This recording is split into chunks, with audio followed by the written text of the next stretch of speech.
Hey, good afternoon, everybody. Tom Stewart here. I'm with Liz Trotter. This is Smart Business Moves. Hey, y'all. What is today? Today's Wednesday. Wednesday, February 17th. Yeah. I Hump don't day. have any feelings like it's some weird day that I don't remember, like I did You yesterday. want me to look it up and see what happened at this day in history? You didn't find anything anyway. We had to wait until somebody got on the call that told us what it was. I don't even remember what it was. It was Fat Tuesday. Yeah. That Tuesday. Yeah. But when you search for it, it didn't even show up. So, Well, I was looking at this day in history, so it was looking on the 17th of oh, okay. or 16th of February, which I guess every once in a while that happens to be Fat Tuesday. But Hey, Denise. hello, Denise. So next year, Fat Tuesday will be someday other than February 16th, I assume. It'll be February 18th or 16th. Could One of be those. a leap year. You never know. Hey, Linda. Yeah. Crazy things happen. All right. So are you guys ready to hear more about client loss? Hey, Debbie. Susan, oh, I harassed everybody on Monday about not saying hi. Now everybody's saying hi. Yay. I like it so much better. I like knowing who when I'm talking to people, I feel like I give better information than when I'm just sort of talking at the screen, you know? And Tom, I really give less information if it's just you and me because you already know the stuff. Yeah, it's not even worth trying, is it? Yeah, not at all. All right, I do want to share something really quickly here while you are pulling up because I see you efforting to do something over there. I Uh, am pulling up my stuff. in the professional house cleaners group, there was a question today, and the question was, I had this customer, an ex-customer, I had to cancel her because I fired her because of a bunch of reasons, and I can't even remember what all the reasons were. Some of you are in that group, so you will know which post I'm talking about. And she said that the customer then called her and said, hey, my new cleaning company can't get my floors as clean as you can. Would you mind telling them what you use? And she said, what would you all do? And at the time that I saw this post, there were over 340 comments, which is a lot of comments. It's only been up for like 4 hours. Sorry about my cat. Move it, Olivia. And I scanned through those, getting to the bottom, to the top, and I only saw 2 posts where people were saying that they would be willing to share whatever they do on the floors. And I just wanted to point out to everybody that the reason I'm bringing this up, and of course my post was the opposite, and I wanted to point out to everybody that that's what we're doing here, y'all. We're here on this call every single day, or I guess it's not a call, this Facebook Live every single day, because we really care about our industry, and we're here to be able to help you guys with what you want to do. We want you all to be better. We want all of us to be better. What I put in that post was a high tide raises all boats, meaning that the more we all know, the more we all can charge, the more respected we are. Hey, Brittany, the better it is for all of us. And I didn't really see a reason not to share what we do. They share in that group all day long. That's all they do in that group is share their best But was strategies. the question to tell your former client how a new cleaning company should be cleaning her floor? Yeah. What are her tips? What are the gal that was posting? What are her tips for cleaning the floor? Because she always did such a wonderful job. Did And anybody suggest, like abrasive cleaner or something that would of not be? course, a lot of people said, tell her just water, tell her it's your grandma's secret, just ignore her, tell her you use a really strong acid, tell her, Bleach and ammonia. I mean, yeah. they gave tons of advice around the idea of basically the idea of don't be helpful. Don't help Public each service other. announcement. We all know here that you don't put bleach and ammonia together because it creates a Oh, poison yes. gas that can be very Yes. deadly. So don't people die doing that. Please don't ever do Yeah. that. So if anybody ever heard that, Don't mix serious. don't mix any chemicals Any together. chemicals. Yeah, good. Tom, I don't think I ever told you about my mother-in-law doing that, and she killed her own parrot. Did I tell you that? No. It's like Yeah, she the canary in the coal mine. In this case, it was the parrot. parrot. Yeah, really, really did kill her own parrot. Yeah, mustard gas, right? Mm. So anyway, I just wanted to point out that we're here every day. We're helping you for no other reason than we want to we want to help everybody. We really want to help our entire industry. We really believe that if we're all running our businesses better, smart, then we will all be better off. So just wanted to point that And out. you're sharing it because the point is, it's not just about Liz and I helping everybody. It's like everybody here needs to be helping everybody. Yeah. Yeah, you guys too, right? You're learning a lot of stuff. You have a lot of information already. Look how many times you guys have posted stuff. We're like, oh, that's genius. Yes, that's awesome. We all need to be sharing, and we all need to be lifting each other up and doing that and helping each other, our fellow cleaning business owners. The better one of us is, the better all of us is. Yeah, I mean, oh, gee whiz, we I know. got work to do here, but we Yeah. were just talking the other day about, this can, owning a cleaning business can be a miserable existence Gosh, sometimes. this is a hard job, and it's a hard industry. And for a lot of people, it can be really alienating. Really, you can not feel good about your job, and you can feel even like it's even harder. And where do you get training? I mean, what an awesome opportunity for this woman. I said it's an awesome opportunity for you to become the expert in your area, in your town, your city. Yeah, nobody cleans floors like you do, Mary. It's always an opportunity when someone needs your help. It's And an that could be a whole new gig, Yeah, really. It's kind of like, maybe I'm not cleaning everybody's homes, but you got your own cleaner. We'll work with your cleaner to help them meet yeah. your expectations, your scope of work. My recommendation was that she even say, of course, absolutely, we'd love to help them. We also have a wonderful training program that they might like to go through. I mean, why not? Give a Could even become proposal. a revenue You know, generating. for some fee, I'll basically go and work with them and show them all the things that they need to do to clean your home the way that you want it. Yeah, I'll teach them. Sure. I'll do a quick phone call and give them some information. But if they want more information, I'm readily available for a fee. I'm happy to give them, charge them $65 for an hour long coaching session, if that would be helpful. How much are you charging for your cleaning? What if you could get more for answering the question about how to clean floors? So, hey, Leslie. Yeah. Thanks, Linda. All right. So I don't think my response is popular. All right. Well, the whole idea is to try to help each other, help the industry, Yes. and really all the stakeholders. Most of the people on this call, if not all of them, own and run their own cleaning businesses. But it's also about making good jobs with the people that work for you, and it's also about honoring the trust that your clients place on you. A lot of people put trust on your cleaning professionals trust you, or they should. If we're doing what we're supposed to do, they do, and your clients trust you. We need to be trustworthy, and we need to take care of all of them, and that's really what this is about as well. Yep. We got to help each other do that.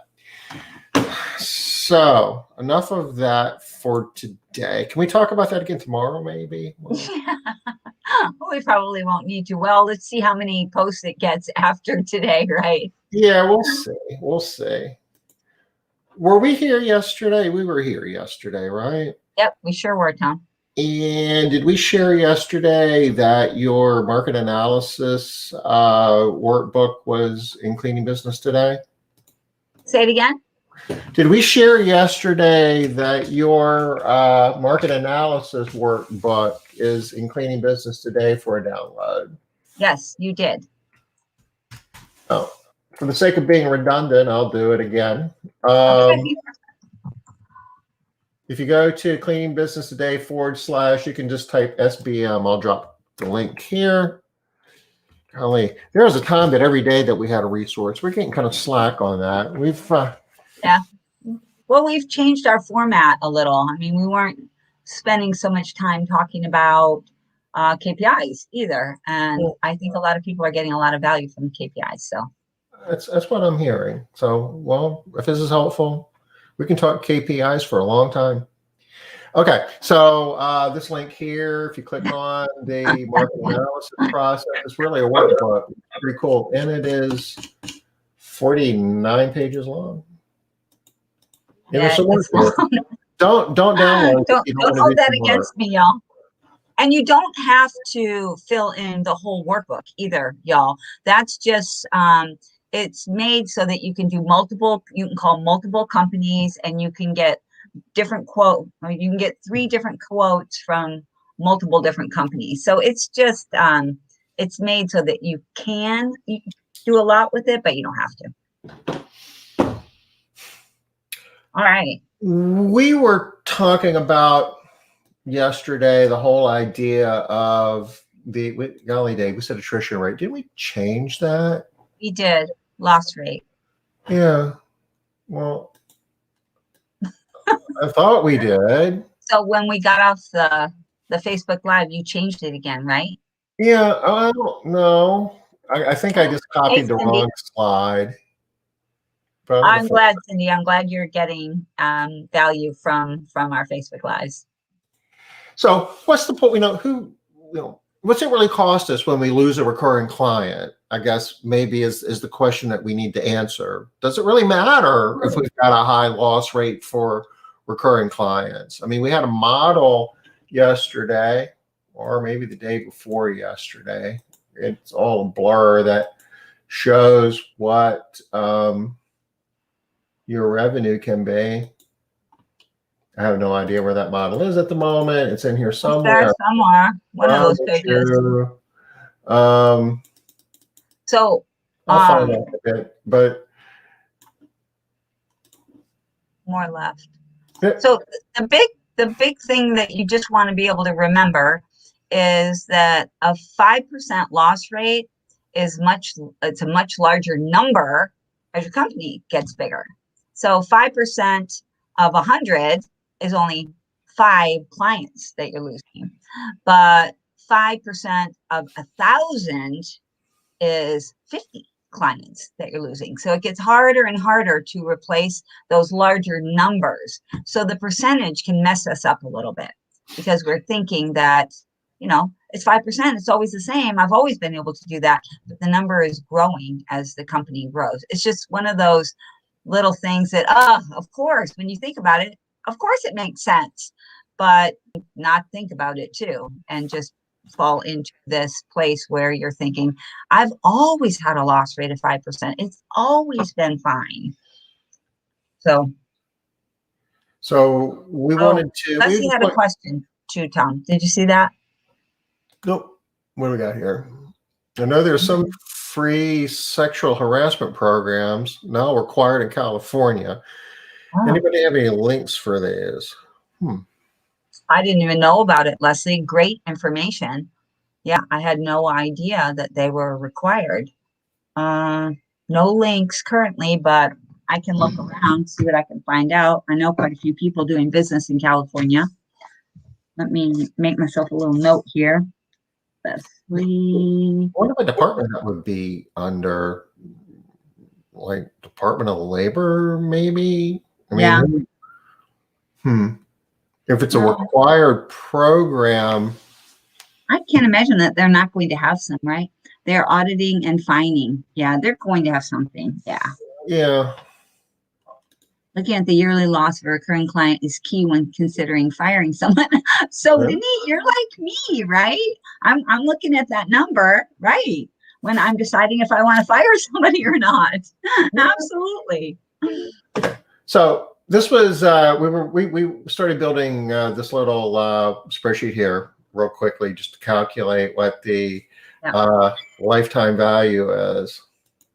All right. And So lifetime value is over the course of the amount of time that you keep a client. A lot of times we don't know what our average amount of time is. So Tom, make sure you walk us through that from the beginning again. Tom's going to show us that, which is super easy. You just got to do it. So how much money does the average client bring you for the amount of time that they are with your company? That's all that lifetime value of a client means, is how much money you're going to get out of that one customer or one client. we've talked about this number here. Mhm. This is really kind of the focus of our discussion, is the average monthly loss rate per recurring home. And we've talked about how to calculate that before. Do we need to do that again? Okay, you guys, if let us know if you guys need us to redo that again, or if it's fresh enough or you can go and watch it tomorrow. If you want us to do it again, say yes. We get enough yeses, we'll do it again. Just go forward from here though, Tom. Just start at the top and run down. See if we Yeah, get any if anybody yeses. wants to do that, we'll do that real quick. But let's assume we all know how to get that number, which is basically how many recurring customers did you lose in a month divided by all of the recurring customers you have. Okay, pretty easy. Yep. Oh, Tom, we've got 2 yeses here. Okay, so we're making progress. That's good.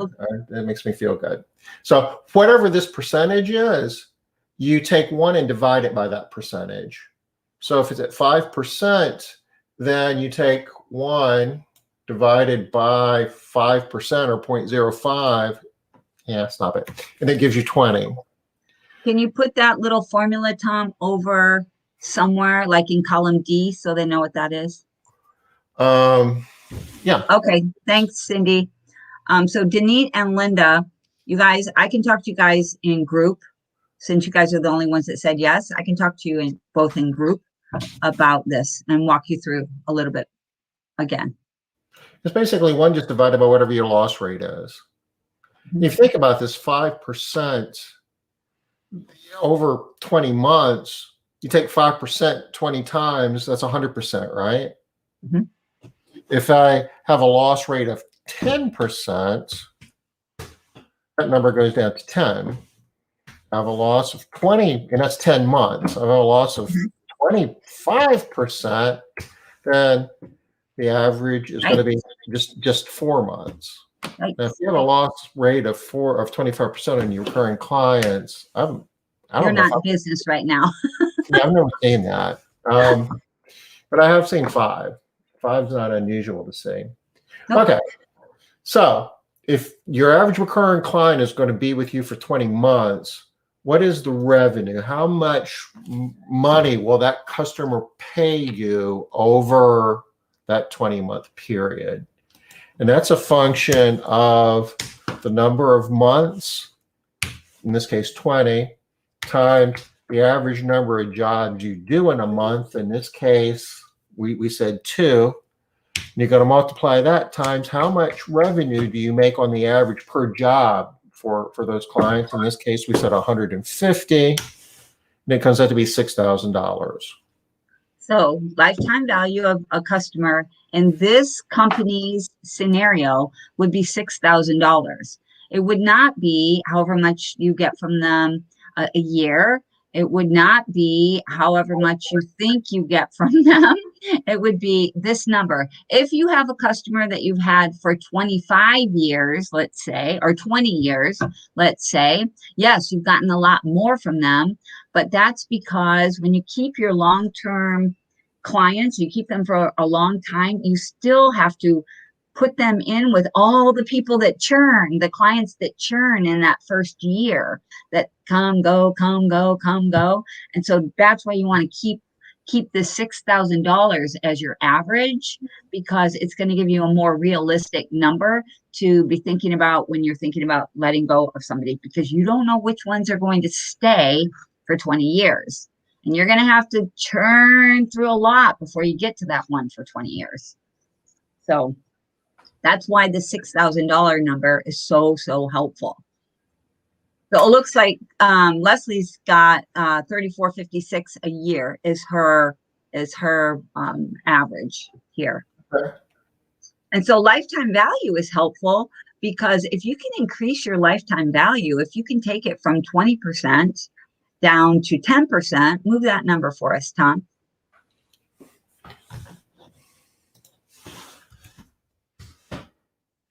Oh, no, down. Oh, so like 2.5. Oh. Okay. Look at there. Now your average customer is bringing in 12 grand. So you're really wanting to keep this customer, and you might try a lot harder to keep a customer that is worth $12,000 to you. I mean, I would. I mean, I'm trying hard to keep all of them, but I guess the question, though, is how do we want to define value? One of the things that we want us to be thinking about is how many homes we clean doesn't necessarily define our success. How much revenue, top line revenue we generate doesn't necessarily define our success. Oftentimes it's a metric that we talk about, the idea of, do you have $1 million cleaning company, meaning $1 million top line? All that's, awesome.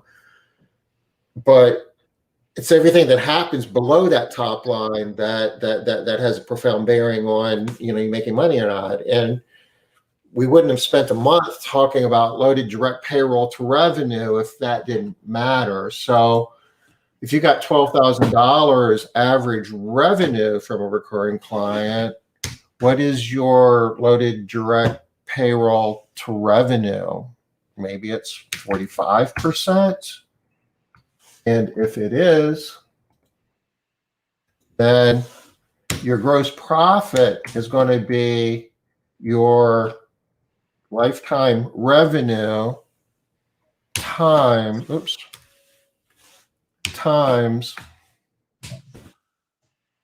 1 minus your loaded direct payroll to revenue. Because if you remember, we've said loaded direct payroll to revenue is a proxy for cost of goods sold. And we can go back through all that again if we want to, but I think that we've probably... I think we beat that little puppy up. We got one pretty good, haven't we? Yeah, we did. Boy, that was a terrible term that I just threw out there. I apologize, everybody. That's okay. That one. That was not nice. Yeah. Agreed, Denise. Information is so important, right? This is why we're doing this. A lot of times we think we just need to look at a few different numbers. How much money's in the bank? I know a lot of people that run their company that way. How much money is in the bank today? They literally go and look and see, okay, I'm good.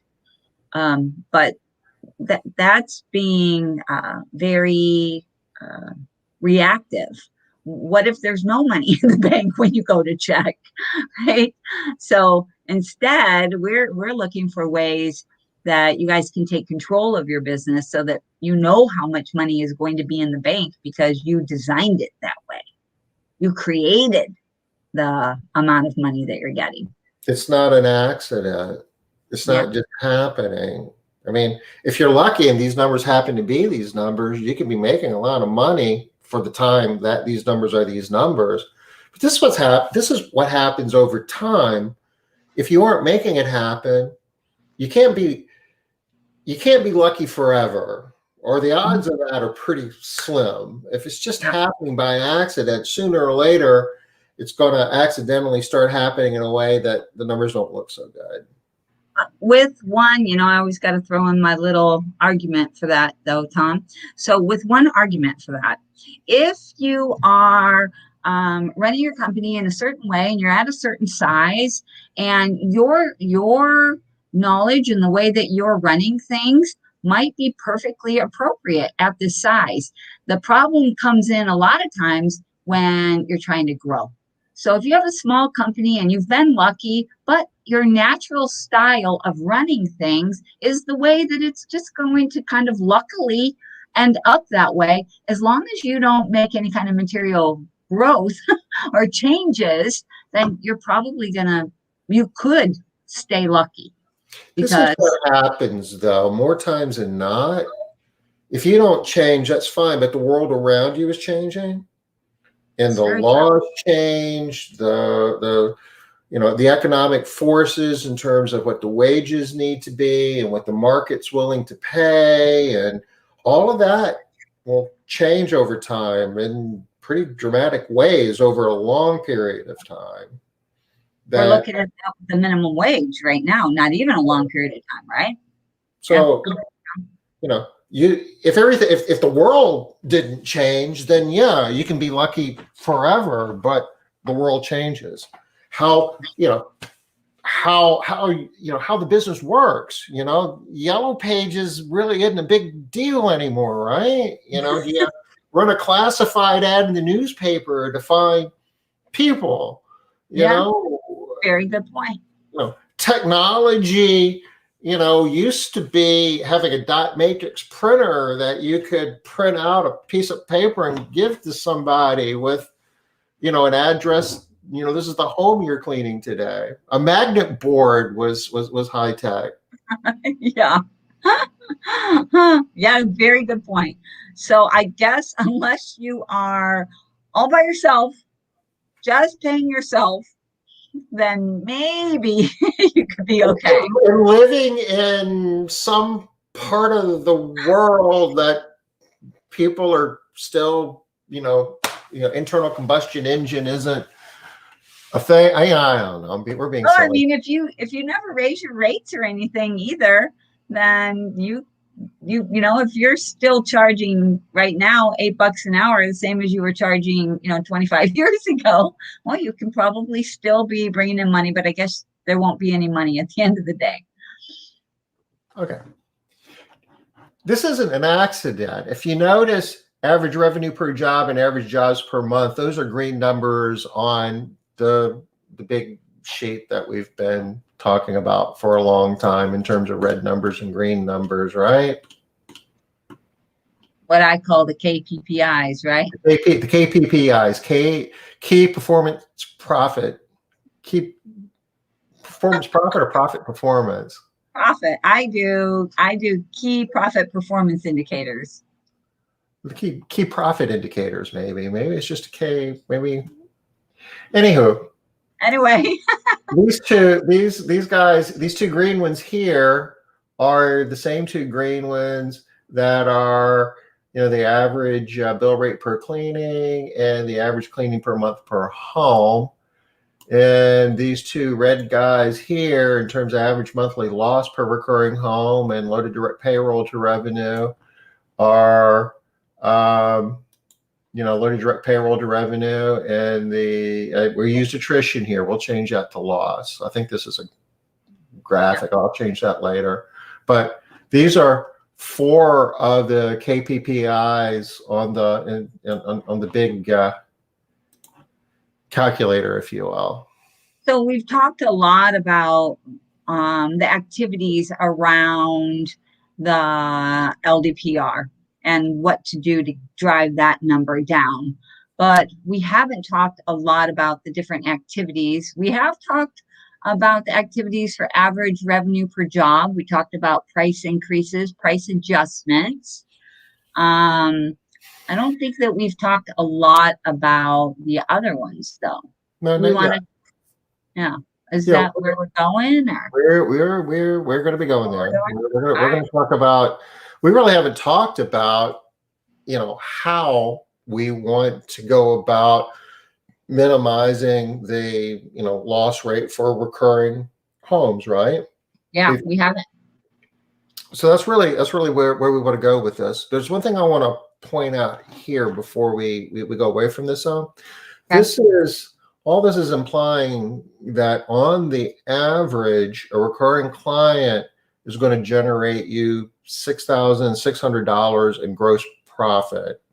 And if you remember, gross profit is what's left over after you pay your technicians and your other variable costs. So if you haven't paid your fixed expenses, that money goes to cover that. But ultimately, once you've done all of that, that's money in your pocket. That's profit. So you need to be thinking of it that way. That's how you make money. So if you got $6,600 for a recurring client that you're basically going to make as gross profit, how much would you be willing to pay in advertising and other things in order to get that client? So that you could have more net profit. Yeah. Yeah. It's an interesting question. There's a lot of schools of thought on that. The one thing I'll tell you that you need to be mindful of in this formula here, I got to wait 40 months to get my $6,600. So if I spend a crazy amount of money today on the idea of getting a recurring client that on the average, and some of them aren't going to last 40 months. Some of them, as Liz said, might last, 10, 20 years, and they do, assuming, you last 10 or 20 years. But others, won't even make it, past the first or second or third cleaning. A larger quantity of them. A larger quantity won't. And the ones that do and wind up sticking for a long, long period of time, you have to wait a long, long period of time to get this gross profit back. And that's a whole nother discussion, a whole nother calculation. And, you need to balance this lifetime gross profit against short-term, immediate-term cash flow issues. But just don't go crazy and saying, well, this is worth $6,600 to me, so I can go ahead and I'll spend, thousands of dollars in marketing to get, these incremental increases in recurring clients, because you can go broke that way. Does that make sense, Liz? Yeah, absolutely. Just public information, public warning announcement. Okay, we talked about controllable and uncontrollable yesterday. Yep, it was a good one too. So that was a good discussion, I thought, Tom. Yeah, and anything short of, death or moving to another part of the country, we want to act like and treat it like it's controllable, right? Yeah, we want to think that way because we have a better chance of saving them if we do than if we don't. If we're just automatically thinking that they're not, then that they're not controllable and they're not savable, then we really don't even try at all. We don't put any effort in. Well, at least I don't put any effort trying to save the dead guy ever. Not even one time, not even 1 minute. Same thing if they're moving out of my service area. I don't anything. Actually, we used to continue sending them newsletters, just with the idea, unless they asked us to stop, with the idea that if they ever moved back, if they had relatives in the area, or, blah, blah, blah. But we didn't, other than that, we didn't do anything to try and save them. And so I guess that's the foreclosure one. I think that was Sarah that brought that up yesterday. Mm-hmm. She had the lost job. Sarah had the lost job. Can't remember who had foreclosure, but somebody had foreclosure. And we kind of went back and forth on that one, controllable, uncontrollable. And I don't know, I might treat them as controllable just because I'm going to work harder to get them back. Even if their house was foreclosed upon, they're going to live somewhere. So what if when they move into an apartment, they need to have a move-in clean? All right, let's have it be me. So what do we do to minimize the monthly loss rate per recurring home? What are the action steps? What do we need to do as a business to do that? So what do you guys do? You guys do a lot of stuff. Recently, we just we did a challenge where people were listing 20 things that they do in their business that stands out, right? That makes a difference. All of those things are some of the things that we do to increase our retention, to keep from losing clients. So an example is actually, I was going to hope that somebody else would give us some examples. Anybody got an example there of what you do to Samantha's keep from here. losing? I know she's got an example. Got a lot of examples. Yeah.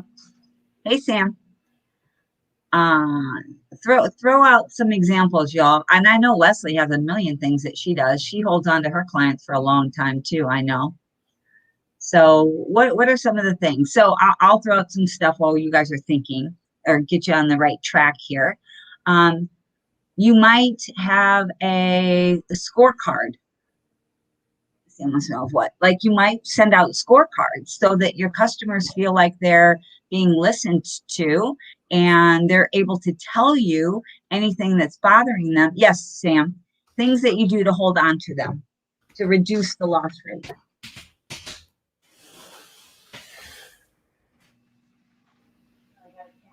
If I don't let her in, she'll just keep on with the door. Yeah. So scorecards, you might do quality surveys on quality driven. Your program might do it. You might send them out on your own. Yeah. Yeah. Quality cleaning. Absolutely. Good. That might be something that you do. Yeah. We clean good. Yeah. Yeah. What else? What else do y'all do? How about some more things that I know that most of you do? Yeah, okay. Some personal calls, leave behind cards, Christmas gifts. Yes. How about reminder emails, reminding people when we're going to come out. Some greeting cards. Yeah. We might have text reminders in the morning. Yeah. Good swag, Tom. Give away disinfectant hand sanitizers. I'm going to include that in the swag, right? Giving them things. How about specials? Like maybe you give them a monthly special where that they can't get somewhere else. I'm very flexible with my clients, which has helped me. Flexibility is awesome. That's a great one. Helps me retain clients. If a client wants every other Wednesday at 11, I'll let them know we're probably not a good fit. Life happens and I don't run my business that way. It's worked well for the last 18 years. Yeah. I like flexibility, Tom. Let's get that in there. Because being flexible is definitely something that people do. How you manage your damaged items, is that what you mean by that, Glenda? Don't damage items. Maybe that's. Yeah. Well, less damage is definitely going to be great. I'm not sure exactly how you manage less damage, but I'd love to hear about that more. I would, since we have damage. Yeah, being personable, good customer service, or maybe excellent customer service. Yeah, send cards. Yep, greeting cards, anniversaries, death, weddings, babies, sick. Yes, absolutely. Sympathy, new birth cards. Yep. Tom, you should put cards in there. They want those in there. So greeting cards. Calling for a quality check and to build rapport. Yeah, absolutely. Phone calls. That's something that a lot of people don't do anymore, y'all. And when it's similar to, yeah, we don't make phone calls, so it's easy to think that nobody wants to hear from you. They don't want a phone call from you. But how do you feel when you go to the doctor and you have something and then the next day they call you to check on you, to see how you are? It's like, wow. They really They went out of their care. way. They do care. They called me. Susan, you like phone calls. You are in the minority for sure these days. So phone calls is a really great thing to do. You're trying to make it smaller, Tom? I just ran a contest on my Facebook page. Free cleaning for a year. Sounded awesome. Details were 2 hours per month for the winner. Got me 147 new subscribers for my newsletter. All right. So tell me how that helped you to keep your people and to keep from losing anybody, Cindy. Was it like very engaging so that your current customers were like, "Ooh, this is fun," and they could refer their friends to you? How did it help you keep clients? I'd love to hear more about that. I guess you're a dinosaur. Yeah, you may be. Aren't we all, right? The phone call thing. I never liked phone calls. I was so happy when everybody started liking texting. Oh my You were talking about reducing damage, and God. we don't have to let that happen. I mean, there's things. It's just like Mhm. same thing with safety, right? That it's a matter. You need to measure it. You need to create accountability. You need to train to the proper cleaning methods, techniques, products in order to minimize damage. You need to set the expectation. You can. It's just like accidents and people getting hurt at work. We can control that. I can't say that you can 100% eliminate it, Yeah, but I guess I'm thinking I don't know how to eliminate it, how to keep it from happening. So after doing all of the stuff, it's in my mind, you are still going to get some damage. You're still going to get some accidents. It is going to happen. It's part of the business.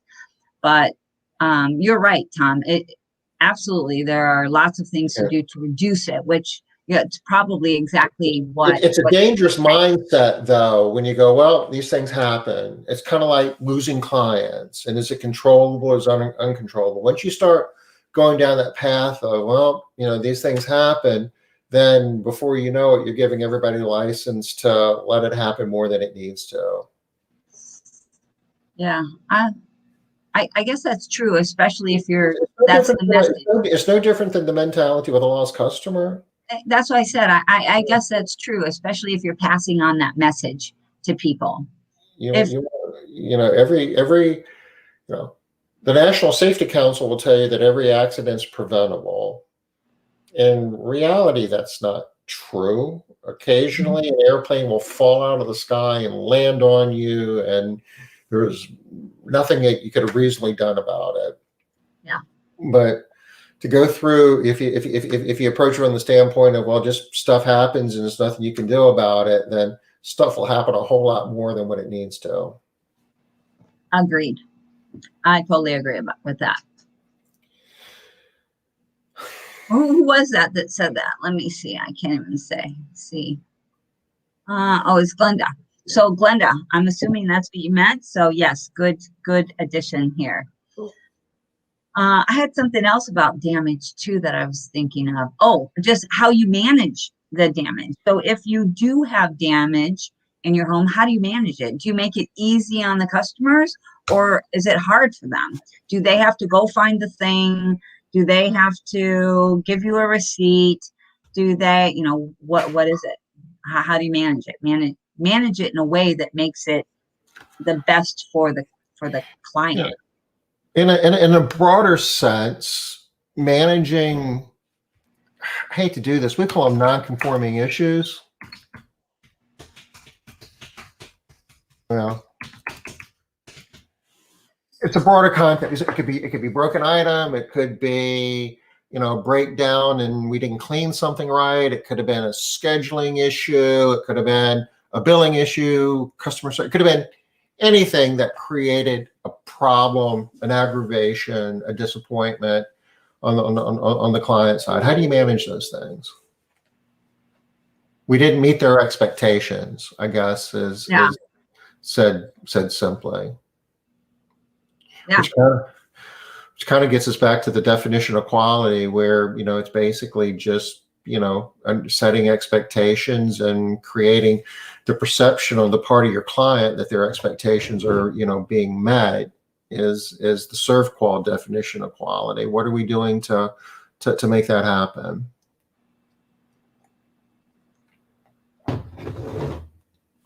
This was something I dug up that might be interesting, might be useful.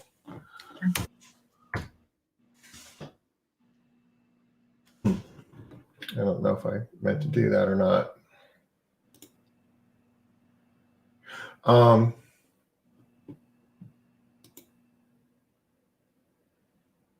Let's see, Debbie, I have my staff make sure to call the pets by their names and show them attention.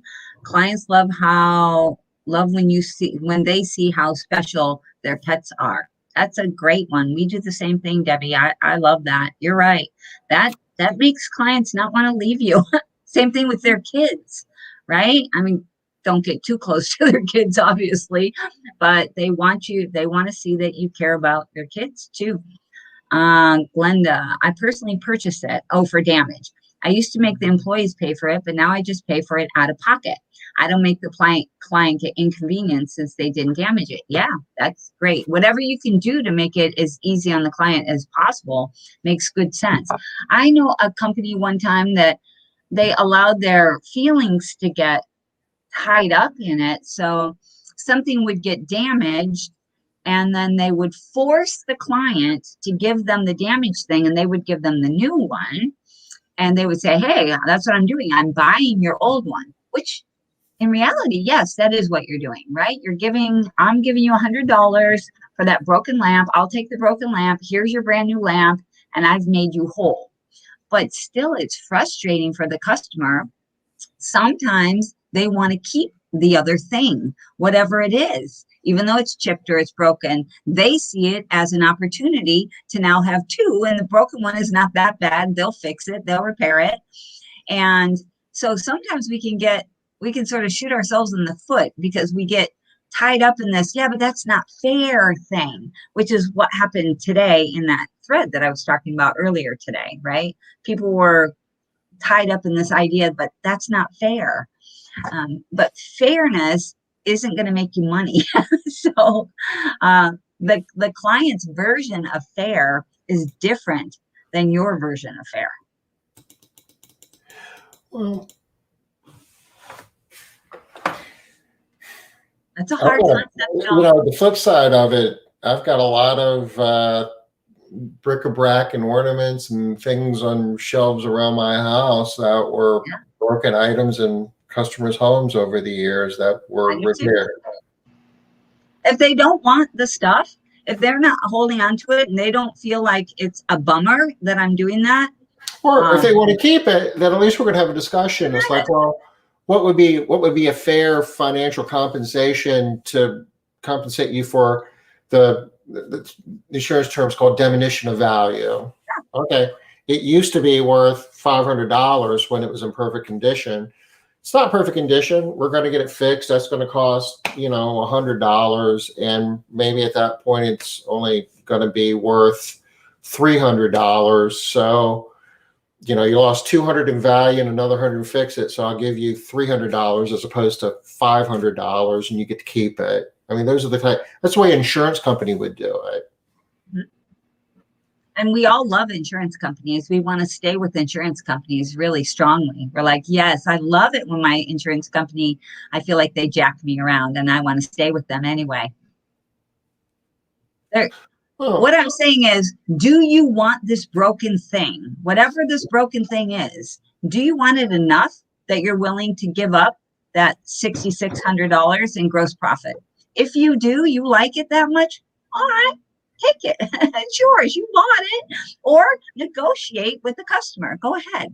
But customers really like ease. They really like it when you make them feel like they're special, that they are one of your favorite customers, that that you want them as much as they want you. Ideally, they would be happier if you wanted them more than they want you. And that you showed that to them and you made them feel that way. Am I saying that you have to give the customers all the broken stuff? No, absolutely not. I'm saying it's a way. It's one of the things that you can do. While we've been talking about KPIs, we're talking about all the different things to do. You've heard us say many, many times, you don't have to do all of these things. There's a laundry list of things that you can do. Just pick some. Just do the ones that you can do. Do what you can do to drive those red numbers down or to drive the green numbers up, whatever it is that you can. If what you're doing isn't moving those numbers in the right direction, whatever direction you're trying to go, then do something else. That's what the list is for. So all of these ideas, I don't see an idea on here that isn't a good idea, that can absolutely work. Do you have to do them all? Of course not. Absolutely not. But you could. What you got here, Tom? So really, there's a couple of things going on here. A lot of the things that we're talking about are things that we should be doing on a perpetual basis to create more value in the minds of our customers, to be more sticky, to have our customers be more loyal to us and see more value in what we're doing. So if they run into one of those situations where they're having to contemplate making an adjustment to their budget, for instance, that they're going to be making some adjustments somewhere else other than getting rid of our cleaning service. And the other dimension is we need to be measuring the level of satisfaction with each and every one of our clients. And that's where we're measuring, you mentioned scorecards. We want to be, doing quality surveys. We want to be tracking those surveys to see, are we getting the feedback? And if we are, is it good? And if it's changing from what it used to be, is it, getting better or is it getting worse? And if it's getting worse, that's a leading indicator. Other behaviors, are they skipping jobs, for instance? And I mean, there's behaviors that they do both good and bad. If they're referring, their neighbors and friends, that's a good indicator. So it's like you want to be measuring the health, if you will, of your clients and be looking for the ones who are falling over into the unhealthy stage and behaving unhealthy, skips, bad scorecards, things of that nature. Even worse, no scorecard. Worse than a bad scorecard is no scorecard, because you have no opportunity with no scorecard. I mean, you do have an opportunity. Obviously, you always have opportunity, but you have a less of an opportunity. But there's some people who just flat out don't want to be bothered by that. I don't do surveys, and it doesn't necessarily mean that they aren't happy. They might be a client for 20 years and just not give you a survey if you allow that to happen. Absolutely.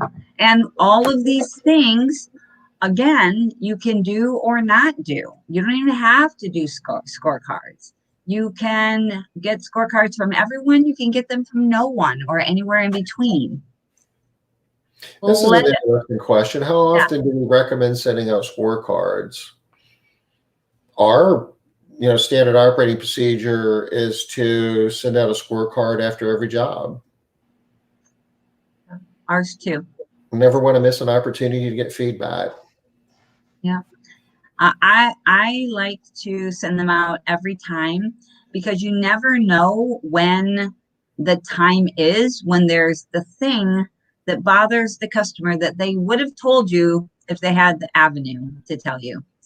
Because maybe there have been fined 20 cleanings in a row, and on this 21st cleaning, what the heck? But it's too hard. It's just, I don't want to deal with it. It's a hassle.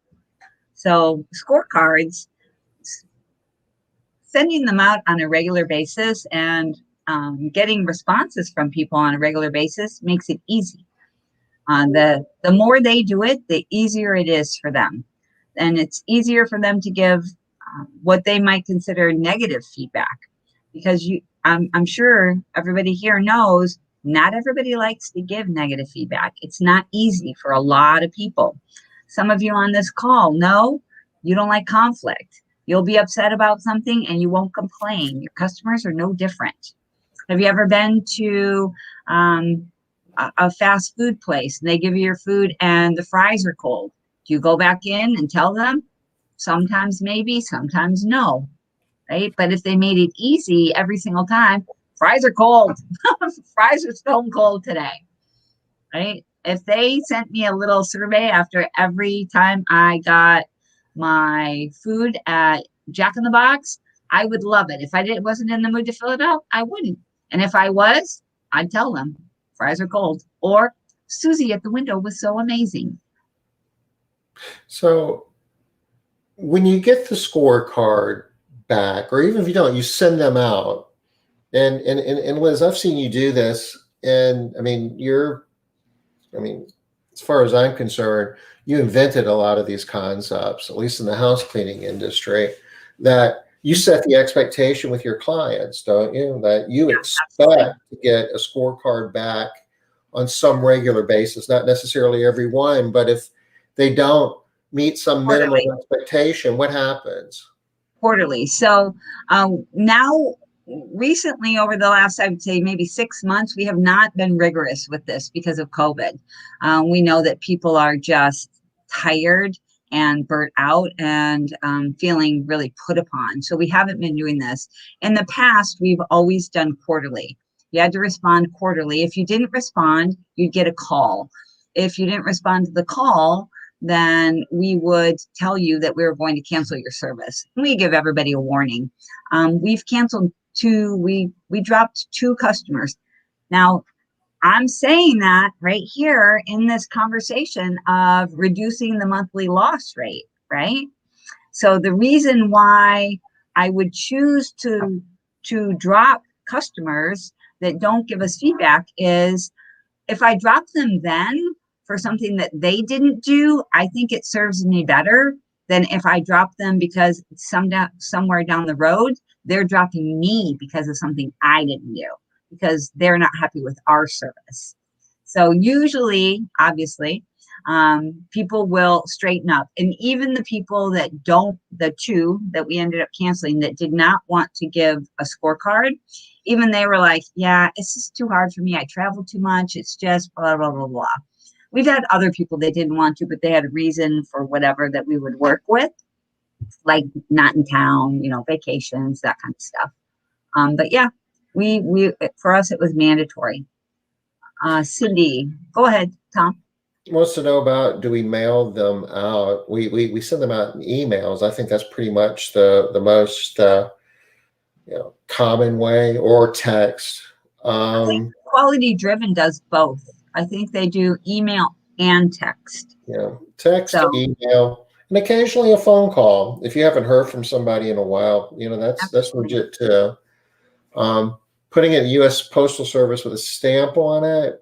I don't know. I think personally, there's just easier ways to get that feedback. And it's hard. The reason why it went to email, I believe, or at least one of the reasons why everybody now does email or text, is because it was hard. There was friction with the card. The customer had to keep track of it for 2 weeks, and they had to remember to put it out there. Go ahead, Tom. I just had a flashback, though. There was a time, a long time ago, that we had postcards that would be, and they were like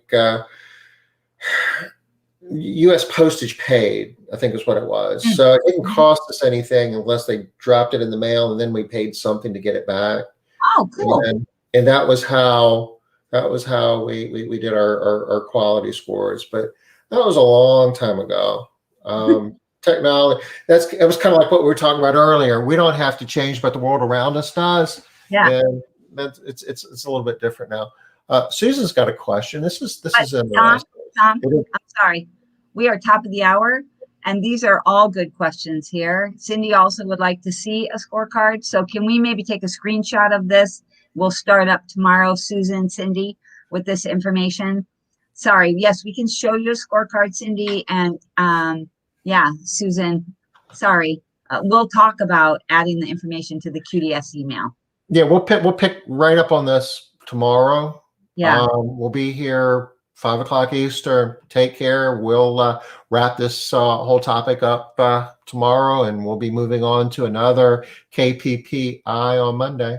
And think about more things that you do, because you do a lot more than just this list. We're just scratching the surface, guys. We got work to do here tomorrow, okay? We'll see you tomorrow.